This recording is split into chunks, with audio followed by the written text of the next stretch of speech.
Good evening. This is the Elliott wave update for the S&P 500 for Tuesday, November 23rd, 2021. The markets did continue to drop today, and so I've updated the count. I do believe that in the S&P and also in the NASDAQ that we have now done, at least on a minor level, put in 5 waves down. And that, I neglected to put what it is. So let me just fill that in right now, that I believe we've done a minor first, oh, come on. My computer's been so touchy lately. If I can't get this in, I'm just gonna move on, computer. Come on, thank you. That we did put in the 5, and I'm considering that as a minute degree wave. So minute 1, 2, 3, 4, 5. Let me put this update on for the minor level, and then we'll take a look to see how this all appears right now. So there. So just a kind of quick review. I've taken down all of the upside Fibonacci extensions right now, and also took down the retracements for this first leg. Now that I believe that it's done, I would start to build a newer Fibonacci retracements and Fibonacci extensions as this decline continues. Now, so what we've done, and again, I am for right now leaving this as a minute 5 to complete this cycle, and then minor 5, which completes that little bit larger wave. And then if I take this out, we should be able to see now the completed pattern of 1, 2, 3, 4, 1, 2, 3, 4, 5. Now, again, I'm leaving it open because what really should come above all that is an intermediate 5.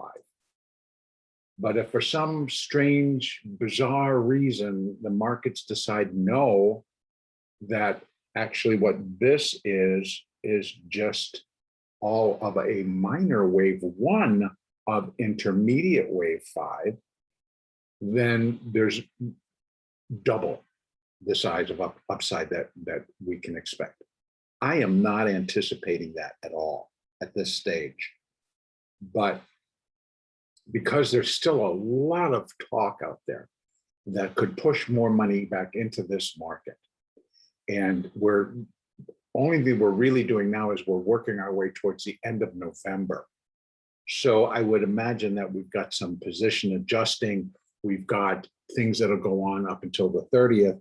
And then the clock rolls over again in terms of new money coming in for end of year.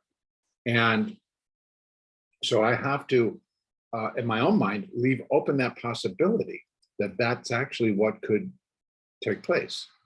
But back on the hourly chart, that would suggest that this is just all, again, dropping all the levels by 1.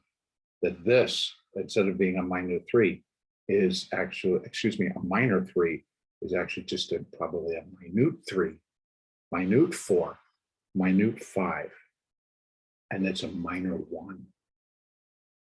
So again, I don't find that to be very probable at this stage, but I need to toss that out there so that at least we have that process, the thought that brought to the forefront as a possibility. It does not have a very strong probability weighting right now, but as we have seen from these markets, they can turn on a dime, make you feel like, okay, we're heading down, we're going to begin a much larger correction, and then stop, boom, push, and go. So it's out there. Should it come close to happening, I will go over everything, and then we'll look forward to see what we're up against. Right now, though, I am on a minute level, completing 5 waves down off of the all-time high right now at 4,740.50. So we have 1, 2, 3, 4, and 5. So now that I've done that, let me just kind of blow this one up a little bit so we can see what's going on inside. Now, after wave 1, we get a wave 2. So what I've done is I've put the retracement levels on for the bounce. We've already gotten past 0.382, which would be the most common. But if this is a wave 2, then my anticipation would be that we're going to get up much higher.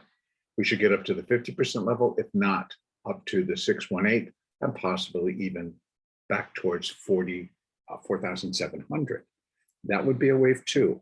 Now remember, even under Elliott, wave 2 can be described as a reversal pattern, because the strength could come in that okay, all of the selling, we're all done, and they just start pushing, they come pushing back in, and it could retrace close to 100% of what I'm labeling as wave 1. So wave 2 does have the potential to go all the way back up as close as possible, just cannot exceed the high or the starting point of wave 1.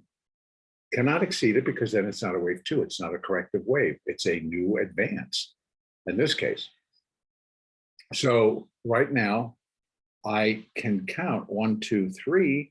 So, or A, B, C, and whether that's an A wave, whether that is the entire small wave 2 correction, yet to be seen, but there it sits. Now, what also can happen, because this is what's happened in the NASDAQ did put in a small little 5 waves up. And so maybe the S&P will come up and put a little 5 wave here, which would then suggest wave A of 2, and then we'll do a B wave of 2, and then we'll still do a C wave of 2. So I think that for right now, unless all of these economic numbers that are going to be coming out tomorrow really puts a negative spin on moving forward, I would suspect that the market is just going to continue to correct to the upside right now. And that would be that the bounce continues, and that we likely get 1, 2, 3, 4, 5 to form wave A. So in other words, again, 1, 2, 3, 4, 5. And then once that's complete, we do a B wave, which would be an A, B, C. And then we have an additional 5 wave leg up to form wave C of 2. So yes, I think at current levels, we are very likely to at least push back above 4,700. And that's after getting down to 46.49. So not the end of the world, but it's been a decent decline thus far. We almost got 100 S&P points down. And so, but the low was, 49. So what that tells us is that we had very close. So it was a pretty steep 2-day decline. And so that's why I'm going to put that 1, 2, 3, 4, 5 and a 1 there, because it was a strong decline. It was a continued rejection of the high, the rejection of these levels, and then some to bring it all the way back down. Now, what I've also included is here is the bottom of what has been labeled as the wave 4. That continues to be a support spot. That continues to be a point where the market will find support and possibly turn higher again. Now, what's really going to cloud that is if this indeed just turns into ABC and we get up in here and then we turn lower, then I'm going to suspect that we are going to break below that. But the reason I'm leaving it there is it's a continuation point where we get additional support that the highs are in for now. So there's 2 ways that it can break. It can break just because we're now forming the next 5 waves down, or it can break in a regular B wave that might come down, or it's going to break in a continuation of this, and this 5th wave is extending. All of these are possibilities. or this whole sequence is extending, and the 5 gets put down here somewhere. So we can break that. But my expectation would be on this time as it breaks, it may pause there. But it's more of a point of recognition for me than anything else, because if this is wave 1 and we get up here to wave 2, then it's going to be coming down in the 3rd. And then this could be where if we break that level, we get some acceleration to the downside. And so I'm kind of labeling it, and I'm going to put a label on it called point of recognition. I think that would be a point where many of the market players will begin to understand, no, highs are in, we're going lower. They start making adjustments, or just the selling picks up. Now, tomorrow, again, we had some pretty decent volume today. I have to say, if I just go over real quickly, we had in the S&P, in the mini, almost 2 million. That is pretty good volume for a pre-holiday trading session. That was excellent volume. And then we had almost 1.4 million in the micro. So nice volume in the S&P, a lot of getting out and then getting back in. Then we had in the NASDAQ close to 1 million in the mini contract, and 1.5 million just about in that micro contract. Again, good volume. We had good volume across the board. Russell, not as great as I would hope for a day like today, but still not bad. And even the Dow managed to cross 200,000 today. So the Dow was the holdout that stayed higher all day. So we managed to, the only other one that did that was, of course, the S&P. And so we'll see how this market reacts to tomorrow. So here's what we got going on, all before the opening tomorrow morning, Wednesday. We have durable goods orders, GDP, international trade in goods, and jobless claims. Those all come out at 8:30.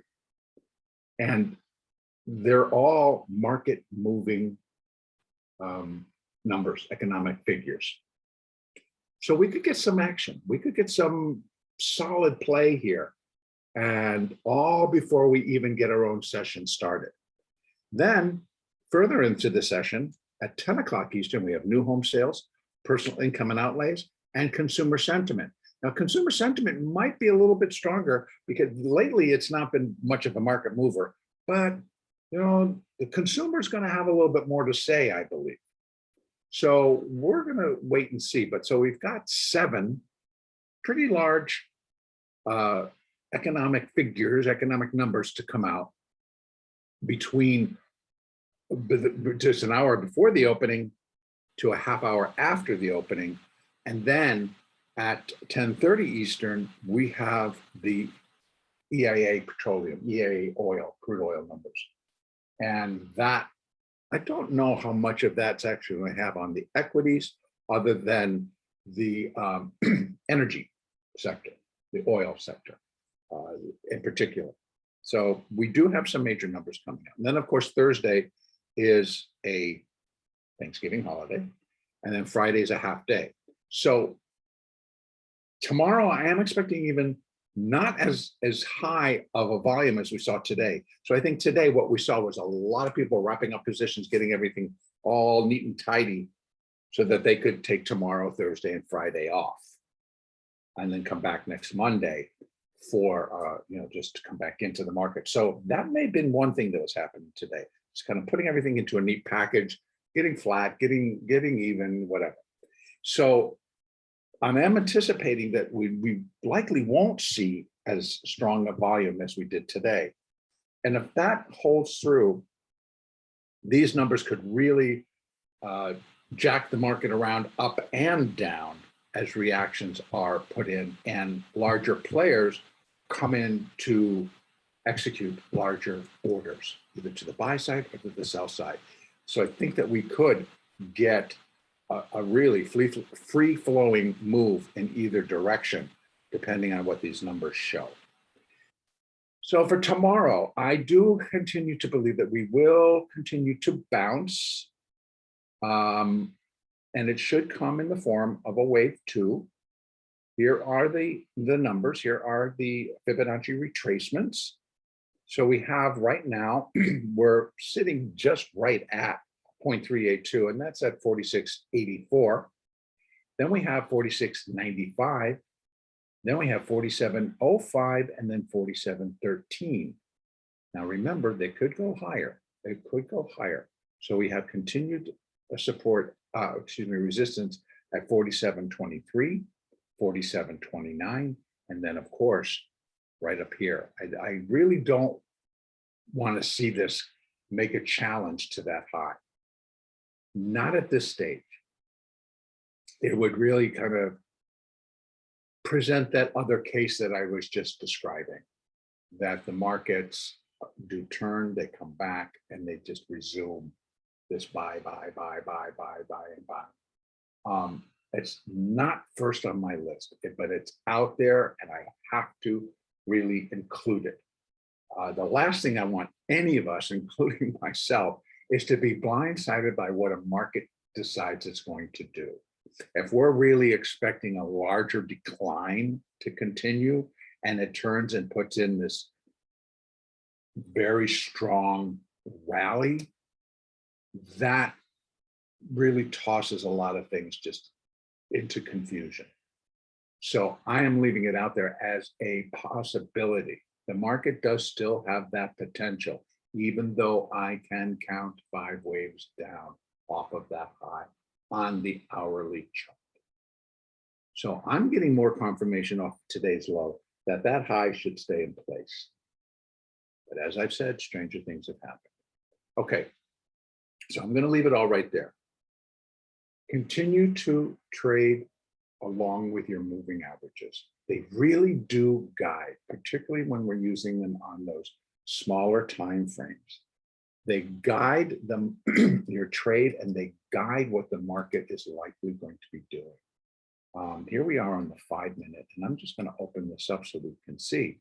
You can see that the market started to rally, and look, everything started to cross back above the 200, which basically stays flat because it's not really, it's such a long term, 200, that it takes a while for it to turn and begin to head. But the 50 heading higher, the 20 heading higher, the 8, the 4 heading higher.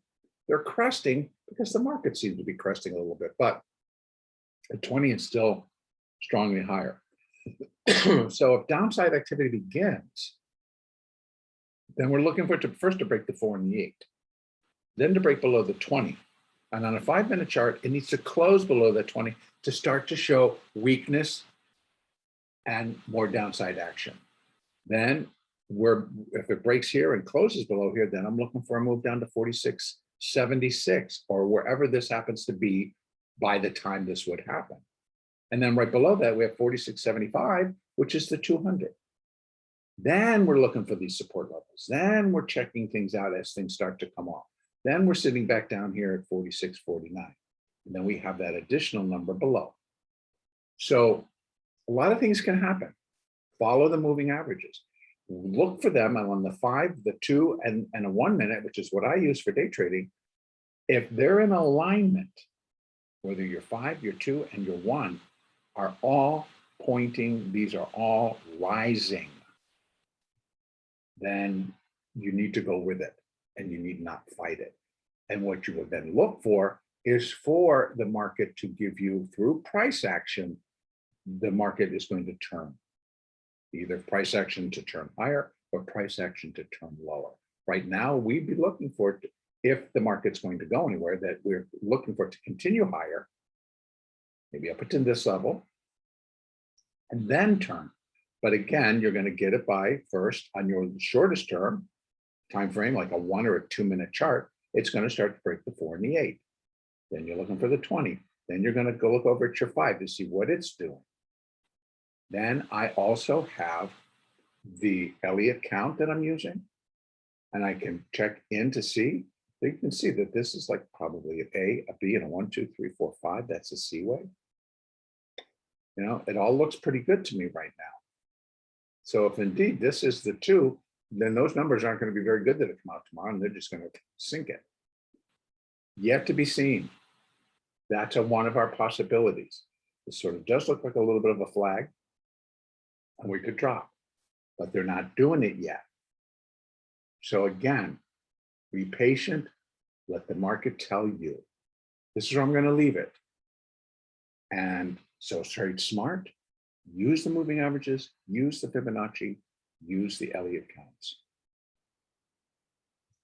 And then the next update will actually be, I'll likely put one on tomorrow for Friday, but of course the markets are closed on Thursday, and I personally don't trade the day after Thanksgiving. So, but I may be putting an update on tomorrow afternoon, which would cover us for Friday.